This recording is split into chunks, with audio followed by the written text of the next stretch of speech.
হস্তিনী বউ সংসারের ক্ষতি করে। আল্লাহ রসুল বলেছেন সোমফি সালাসা, ধ্বংস তিনটাতে আছে, ফিলমারাতে ও দার অল ফারাসে। বইয়ে ক্ষতি আছে, বাড়িতে ক্ষতি আছে, আর ঘোড়াতে ক্ষতি আছে, ধ্বংস আছে। বইয়ে ধ্বংস কি? ছেলে মেয়ে হয় না, বন্ধা। বইয়ে ধ্বংস কি?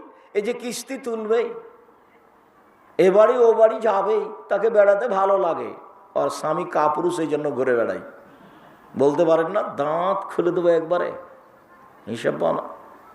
আল্লাহ নবী বলছেন ইয়া মাশারা সাবাব, ও যুবক দল, মানিস্তাতা মিনকুমুল বাত ফালিয়াতা জাওয়াজ, তোমরা যারা বউ লালন পালন করতে পারবা তারা বিবাহ করো। বউ লালন পালন 1 নাম্বার, টাকা লাগবে। বউ লালন পালন করলে কি লাগে? টাকা। 2 শারীরিক ক্ষমতা, তার সাথে সংসার করার মতো ক্ষমতা থাকতে হবে শারীরিক। 3 কন্ট্রোল